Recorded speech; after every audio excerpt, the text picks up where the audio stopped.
family, but we can't really get insurance that you're in our family yet. You know.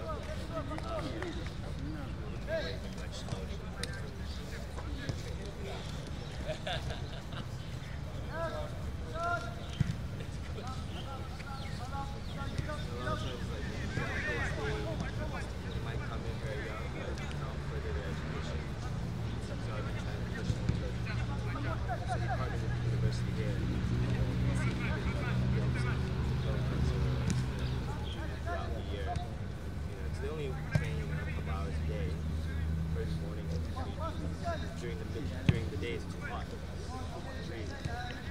what they do is they'll try and optimize the time to focus there.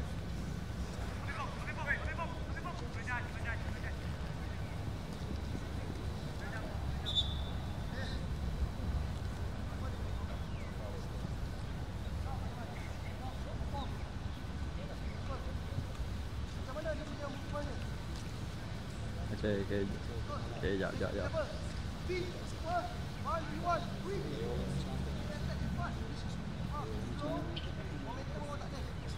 Kids now watch a lot of TV, so the English is pretty okay.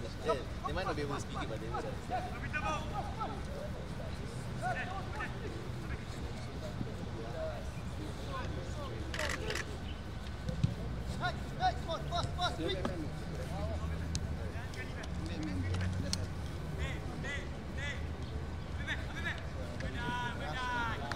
Oh yeah, like a broad grass.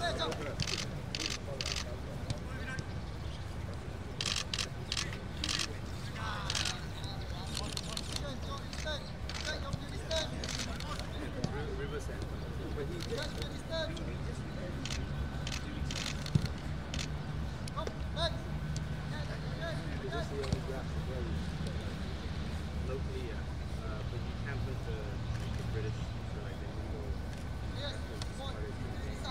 It's more expensive.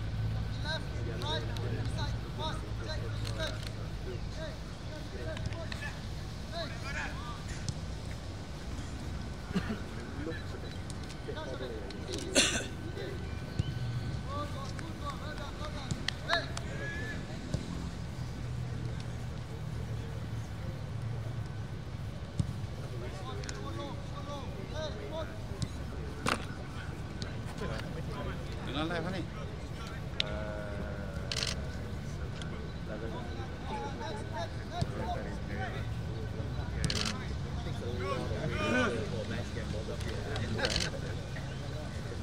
Legendary matches. The ball just stuck in the literally puddles. Patches of puddles. Let's go.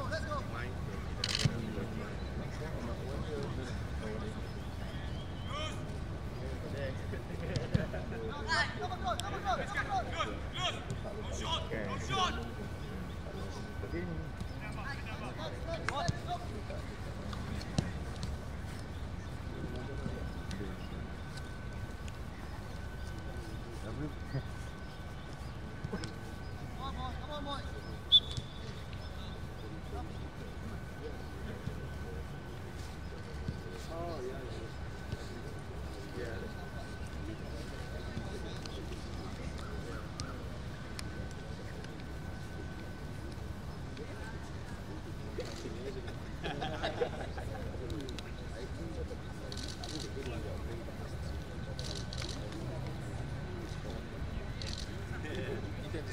Scored a lot against us.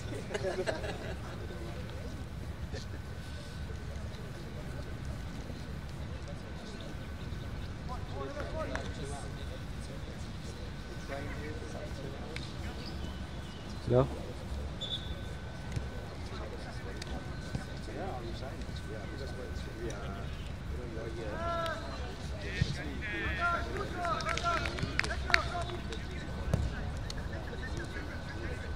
Trying to think maybe it's set a couple o'clock new game for the release and a little punishment, you know, work harder.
Players, come.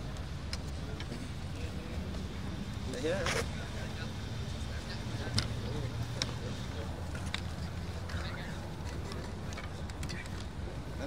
Làm đi. Hello. Hello.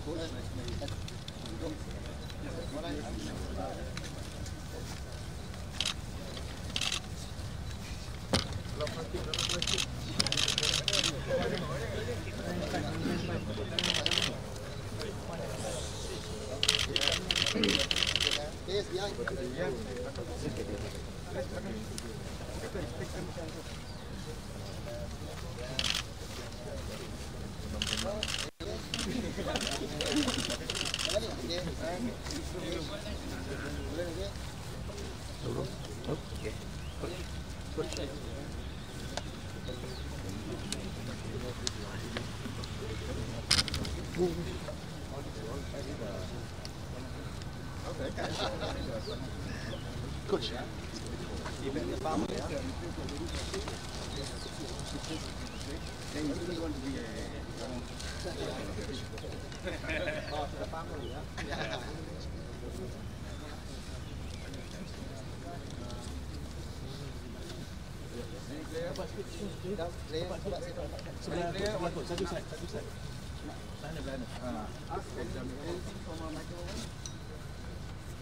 Semua kenal dia tak? Does anybody remember watching me play? Yeah!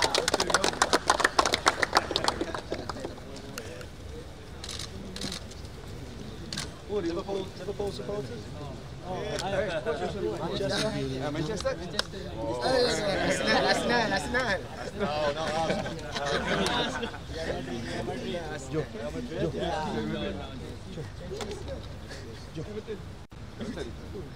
Everton draw only. Everton draw. Yeah. Didn't help Liverpool. Who do we think is going to win the league in the Premier League? Liverpool. Liverpool.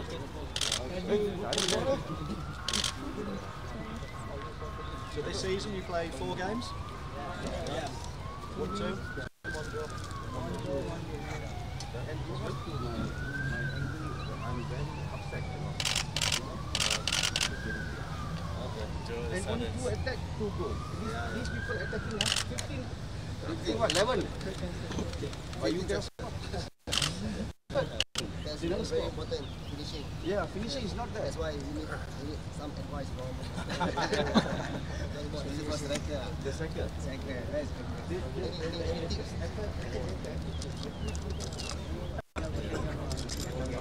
Counter-attack is always... Win. Who was the strikers?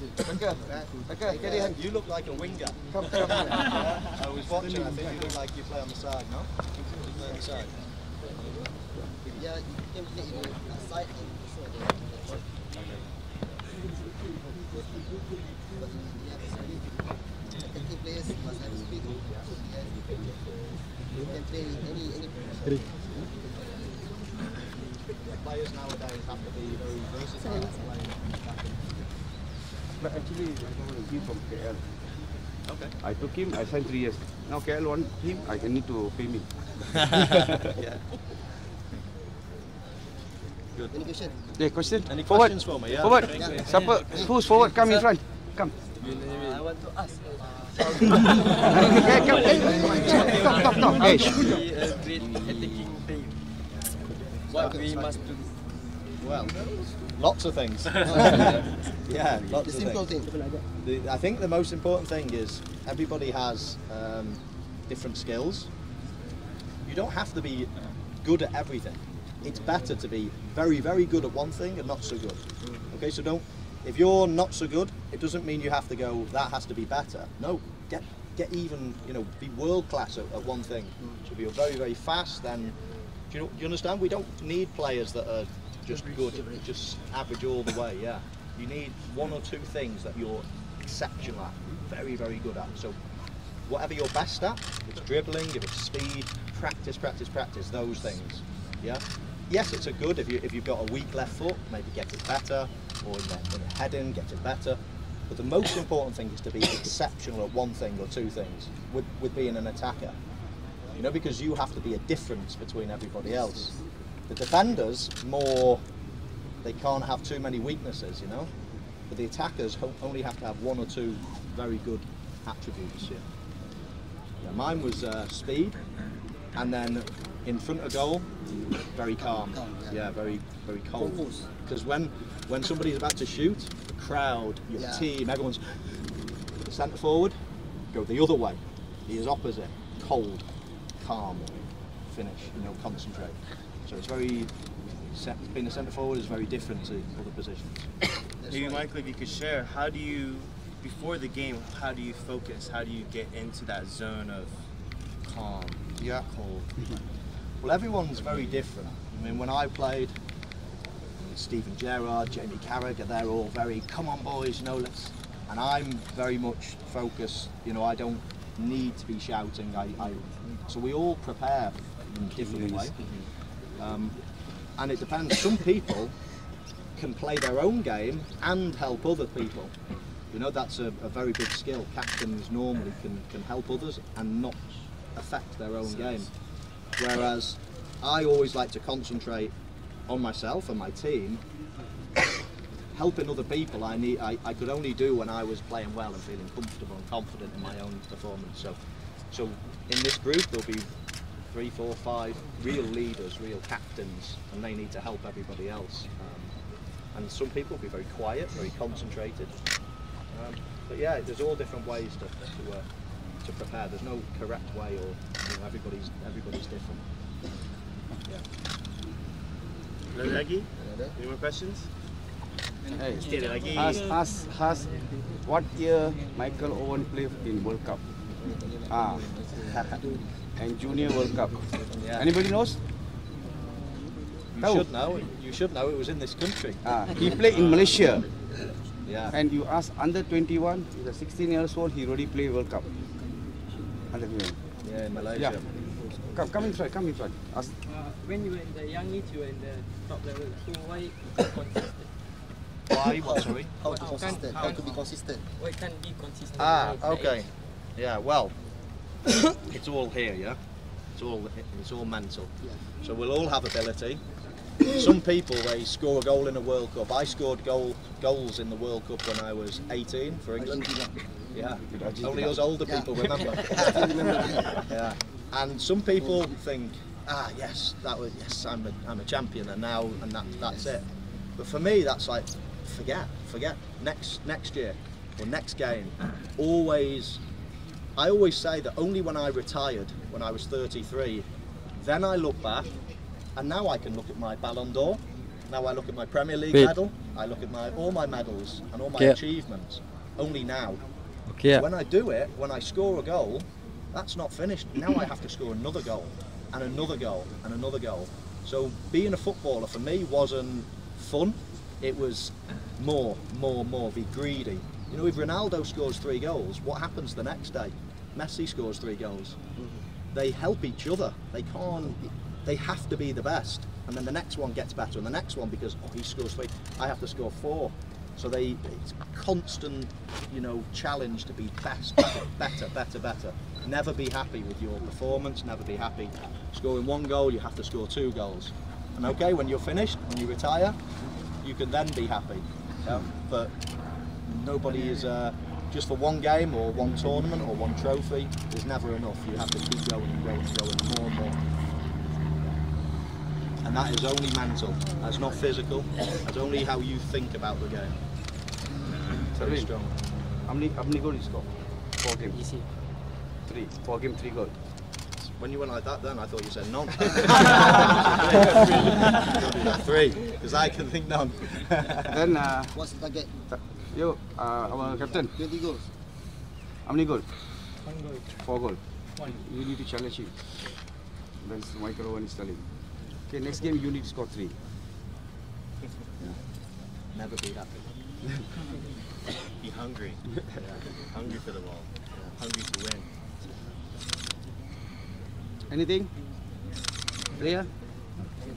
What about your nutrition intake?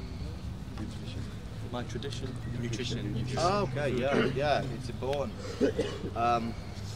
It's different over here, you know, very hot, and so it makes it even more important, you know, that in the last 20 minutes you need to, because when you get tired, the first thing that gets tired is this, and you make bad decisions.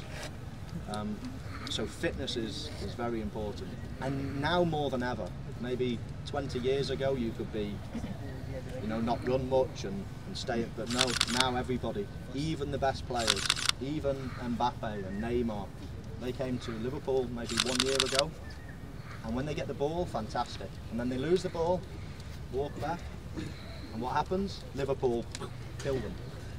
Even the best players in the world now have to be fit, run. You only have the ball 50% and not 50%. So you can't be like 50% great player and then nothing. You know, you have to all the time. You have to be very fit. So nutrition, drinking water.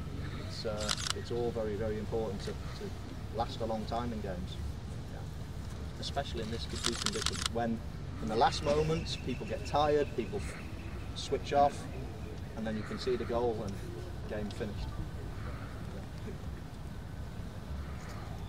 The fitness instructor. I did. Yeah. Fitness. Yeah. So it's very important, you know, for everybody to be fit and good nutrition. Which the best club? Liverpool, Real Madrid, Newcastle, Manchester United.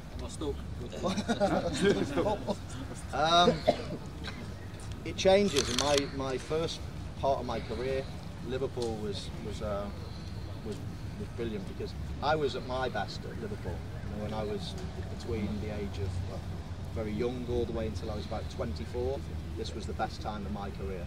And then I had one very good season at Real Madrid. And then I started going slowly. I had a few injury problems. But the club, Manchester United, was an amazing club.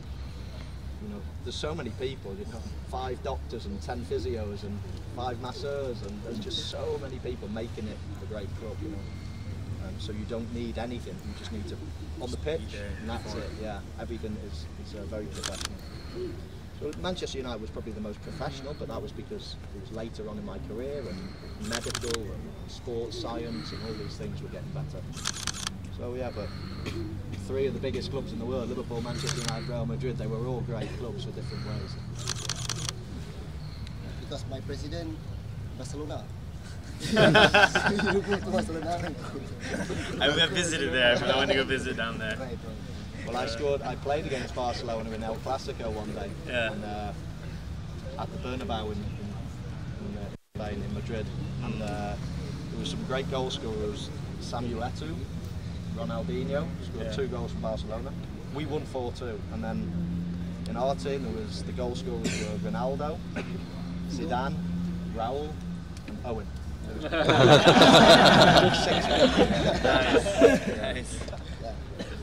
Figo Beckham didn't score. Beckham passed me the ball. He gave me the assist. Very good, very big game. Michael, what is the one piece of advice that changed your career, or was the most important piece of advice you ever received? Well, it's hard to say one real bit of advice.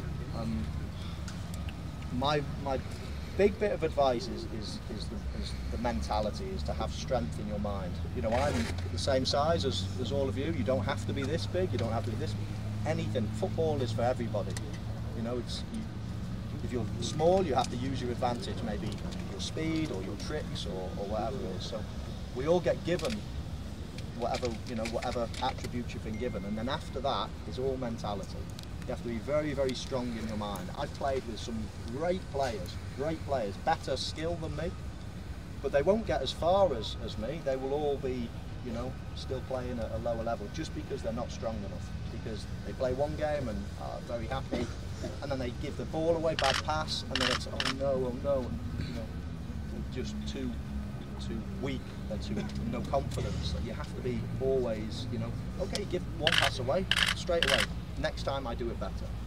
So you have to have a good mentality, get all negative out of your mind, only positive thoughts.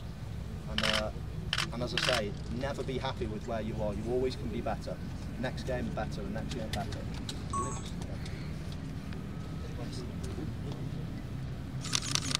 So you boys ready to train again? Really? Otherwise it'd be melted. Well, it's been great to see you all. I've been watching your training, so good luck to everybody in the future. Hopefully you all make professional footballers. Maybe I'll be asking you for a picture one day.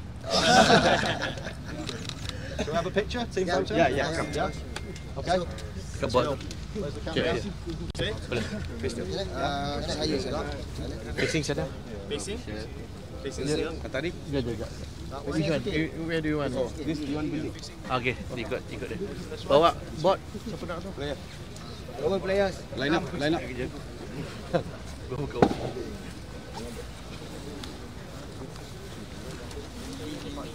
get down.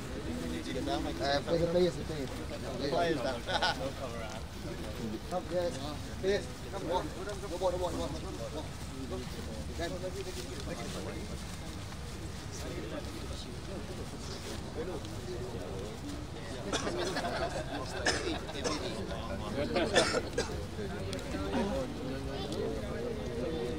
Tengok belakang belakang ni. Lagi.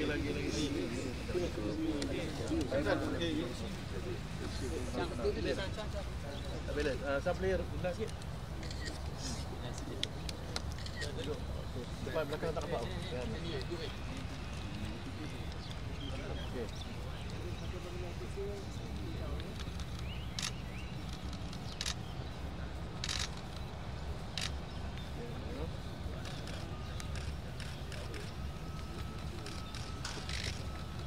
Ada suara boleh? Selangor boleh ke?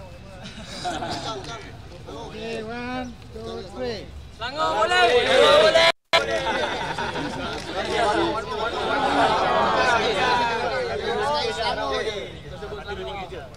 Satu, dua, tiga. Selangor boleh! Okay, one more official lah.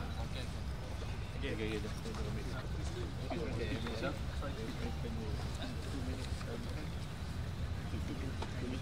1, 2, 3. Okay, Selangor boleh. One more time ah. 1, 2, 3. Selangor boleh! Alright, thank you. Thank you.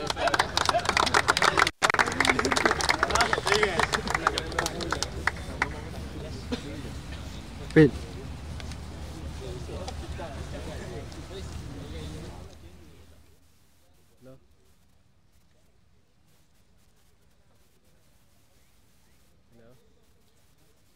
Ni dah settle lah. Tak ada apa. Ni ada PC kot, saya masuk dalam. PC dengan Owen kot.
Okay.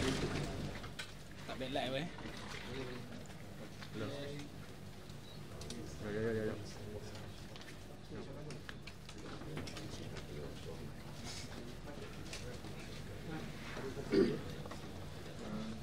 Morning, I'm Owen.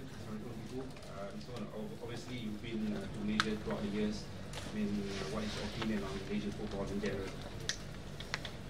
Well, it's obviously great to be here. I keep coming back, so I obviously enjoy Malaysia.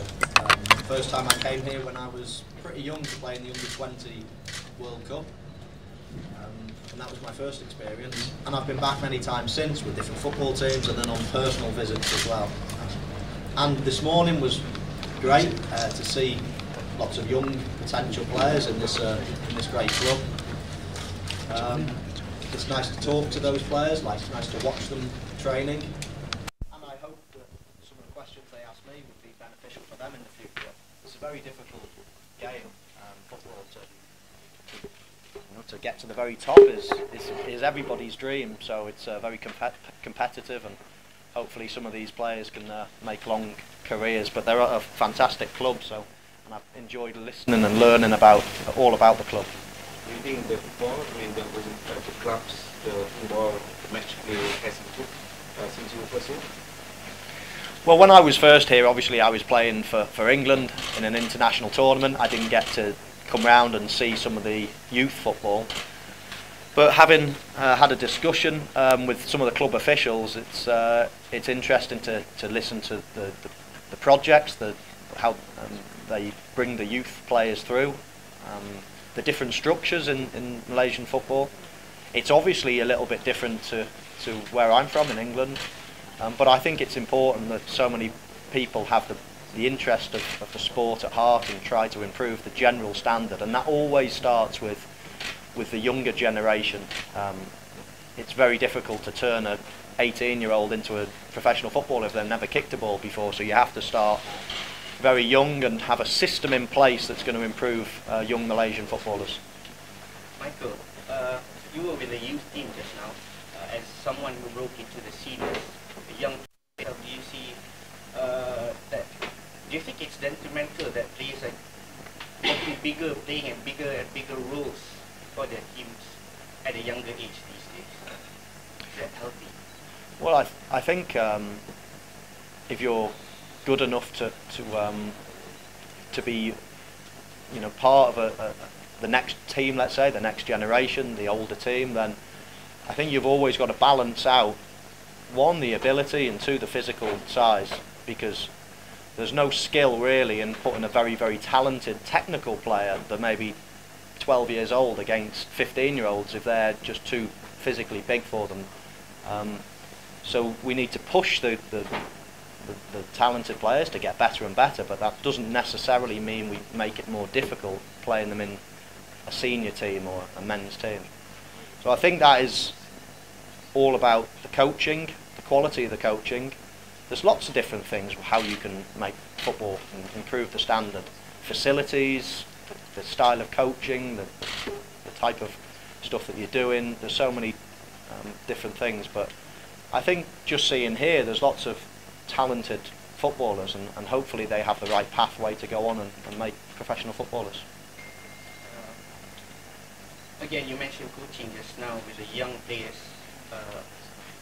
In Malaysia, there's this tendency to use big foreign players at the cost of the development of younger players. They're not getting their place in the first team. How do Malaysian teams can overcome this mentality, this over-reliance on foreign players? Well, I think there's a balance to be had. Talking to, how do you call yourself, president or chairman or president? I was talking to the president earlier, and he was making me aware of the allocation of foreign players that you're allowed. But in England, we don't have any. We don't have any allocation. So if you're a good young English player, well, it's fair. You know, everything is, the best will eventually be in the team. That's the challenge. Here in Malaysia and a lot of different countries, then you have only a small allocation of foreign players, so that helps promote the young players. So instead of looking at it from a negative point of view, saying there's a few foreign players and they block the passage of local players, I think it's a very small group, and I actually think those foreign players can be almost idols or aspiring type of people for the youngsters. So in England, if we don't have the superstars up here, then where do the young people, where do they want to go? They look at those and they're watching what they do, how they live, the skills that they have, and they're trying to be like them.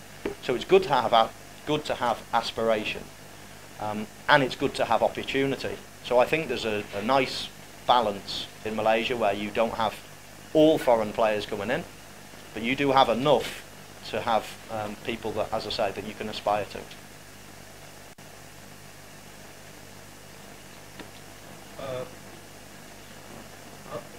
If I want to ask you about the Premier League, do you think Liverpool have what it takes to recover, to get back their first spot? Well, it looks like it's a two-horse race, doesn't it now? It's only Manchester City and Liverpool that are potentially going to win the Premier League. I'm going to feel sorry for whoever doesn't, because in any other year the second team will have won the Premier League by maybe 10 points. I mean, this year has been an exceptional standard. and it's going to go a long way yet. I think Liverpool now have played in recent weeks Everton away, Manchester United away, and okay, their points has dropped a little bit, but now it changes. Now Manchester City have a more difficult finish. Liverpool have easier teams. All their difficult games are at Anfield, against Chelsea and against Tottenham, yeah. So I think now, even though Manchester City have the advantage in points and goal difference, Liverpool now have the advantage in the games coming up, so it's going to be very close. So for United, where can you see they finish this season?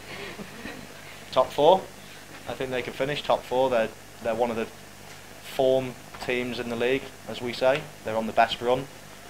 The manager has come in and got the best out of the players. So I think that they can finish top 4, and that will be an amazing turnaround, considering when Jose Mourinho left, where they were, nobody even thought top 4 was possible. So I think Manchester United have got an exciting future at the moment. And cool, how really is to have such an icon talk to our young players, and maybe you think you'd like to arrange for Michael Owen to talk to our senior team since they need to win badly? No, Michael brought a lot of great insight to these young boys, you know, giving good ideas and inspiration, and it is important, as like what he said, you need to have someone to look up to, and for him to share how he works and how back in his days what was going on. I think these boys will definitely take away a lot of great input on that one. So we really, as a club, as FAS, we really appreciate that you came over, and thank you. Any thoughts on the senior team to go? The senior teams, you know, they're working hard. There are improvements, but yeah, we also make some mistakes, and that's costing us right now. But again, I think my biggest takeaway, I guess, from Michael is about mentality. You know, we have to have a strong mind on the field and off the field. And I think as a club, as FAS, we're getting there and we're building on it. Today with the youth team, the new FAS management has been able to do some changes. What are your plans for the youth teams? For changes in the youth? I think for right now, the changes that we're looking at is more outside of the club and looking at development in the under-12s, creating some youth leagues, and we're trying to get all these young players from schools to get playing more and to get them to build their passion on football. They have to love football, and when you love football, that's where you're going to be hungry to win, and you come working harder every day. Any planning after this to collaboration with the England team? Yeah, we're looking at collaborations with a lot of clubs, and you know, we've talked to a few, and at the moment, you know, FAS, when I came in, for me was about rebuilding the foundation, you know, cleaning up all the mess of the politics that we had last year, and now that foundation is sort of being settled in. So now we can build on to the next level and build up the football itself. So yeah, we hope so too. Michael, the president just now mentioned the need to get the young kids to love, to be passionate about football. Do you agree that there's always this, I suppose, sentiment, this opinion that kids these days, they're not into football as kids back then. They're now into Fortnite, PlayStation, what have you. Do you agree with that? It's very much the same in England. Yeah, trying to get my son outside and playing football is difficult when he can play on the computer. This is not just a problem in Malaysia. Don't worry. It's very important. As I say, we continue to inspire young players to actually be active. Whether that can be done in schools or clubs. Then every country is different, I suppose. But I say, even though I agree in that when I'm at home and I drive past the park nowadays, you know, open fields of when I was young, everybody was playing football, everybody, and now they're empty. You know, nobody seems to be playing, but we're still producing very good players. it's changed. The world is always changing, and now we have more elite academies. So people are coming off the parks and going more elite. So maybe less people play, but maybe to a higher standard, or the coaching is to a higher standard and more focused on the better players. But I certainly agree with the President. You have to have a real passion for football. Once you have a passion, then you want to play it, and you want to play it more and more and more. If you play it more and more, and you really enjoy it, it's inevitable you will get better. You will keep improving. So you can't force people to play. You need to really create something that's exciting, and that's where very good players in the league is important. To have that target, to have that aspirational type of player, and then bring it down, and then create an enjoyment, create maybe new leagues or new competitions for people to play more and more and enjoy the game. So Michael, you have been playing with Liverpool, Premier League, Manchester City. Maybe you didn't have facing late payment of salary, but it happened in Malaysia. But what's your thought on that? Because it affects the player. Well, that is obviously not only in Malaysia that happens. It's happened in lots of different countries as well. Even in England it happens. You know, lower down, maybe in Division 2, maybe 3 or 4 divisions below the Premier League. It happens as well. That's football is no different to normal business, and sometimes, you know, businesses are in difficulty, sometimes they're doing very well. That's just life, I suppose. So of course the world isn't perfect. We would love it to be perfect, and I hope it's resolved, and I hope it's better for all the players in Malaysia. But it's not just a problem in Malaysia. This is a problem in business and in the world, and as I say, happens in England as well. So maybe any advice on the player that affected by that situation? Well, it's difficult to know. Every situation is very different. I'm not sure which situation you're referring to, but it's, I'm sure that, you know, everything will be okay eventually. Whether the players need to make a stand on that, or whether a little bit of understanding can be exercised, I'm not sure. I'm not sure the example, but all I'm saying is that it's not a nice problem, but it does happen, and it happens all over the world. We have time for one more question.